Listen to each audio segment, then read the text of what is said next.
When you're just sitting there with an open mind every day in business, which is war, like, I don't know if I should do this. That's going to lead to you not doing it. Okay. You need to be certain. All right. You've made the choice. You've committed to it. Now you got to be certain. You got to double down on your certainty. Okay. You might find that you are wrong about some things in the future, but you're not in doubt. Okay. Right. You might be wrong, but you're not in doubt. All right. If I'm on something, I'm on it. And I've made a lot of mistakes, but I'm committed. And I was like, it got me to that next level. All right. You have to have a closed mind in certain situations and at certain points, and especially when you're working on success. Same thing about, you want to add 10, 30, 40 pounds of muscle, or you want to drop 40 pounds. Losing weight takes a long time. That 40 pounds might take you a year, and like, you're going to be looking at the scale every day and it's not changing. Okay. But you have to know that, okay, you're at the 700 calorie deficit every day. It will change. I just have to keep doing the same thing. Not listen to other people, not listen to all these crazy diet advice. I'm just doing my chicken, beef, vegetables, and rice. And I'm just going to keep doing that all year. And I'm just going to keep having that caloric deficit, and it will work. And I'm just closed-minded to the doubt outside of that. I'm intolerant of the doubt outside of that. I'm intolerant of doubt from other people and uncertainty from other people. All right? Because your mind plays tricks on you and you don't listen. You trust your judgment. You can still be researching new ideas in the areas that you're not sure of, within your business, right?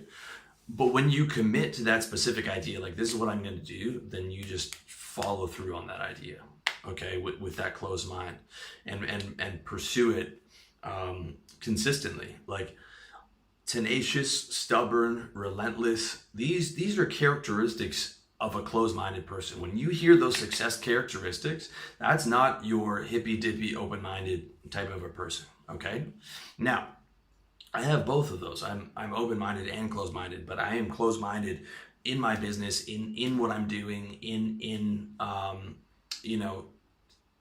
offense, in war. It's in peacetime where I'll open up and think about new ideas and research new ideas and research new things. But when the commitment's made, it's offense, it's war, and it has to be closed-minded, and it has to be intolerant to all those things that are going to try and bring you down. Okay, Michael Jordan, right?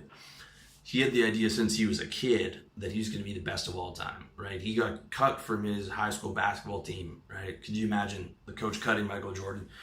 Did that stop the guy? No. I mean, I just finished Relentless by Tim Grover, who was Michael Jordan's trainer, and he talks about what a top athlete who, like Jordan or Kobe Bryant or Dwayne Wade, what those guys are actually like, and all they're thinking about is just winning and just being the best. Okay, that's a crazy goal for Michael Jordan to have had. Like, I'm just going to be the best. That's a crazy goal, but that's all he thought about, just blinders on.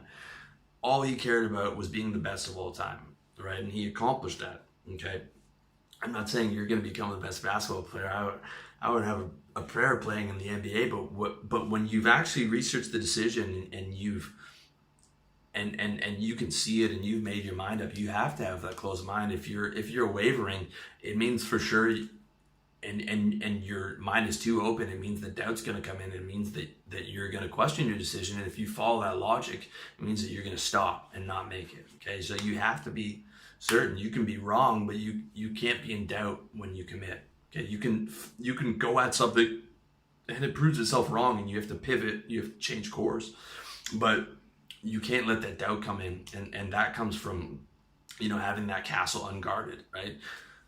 In war, that castle has to be fortified, and you can unguard it in peacetime when you're doing research on your other things. So that's the point that I wanted to hammer home to you.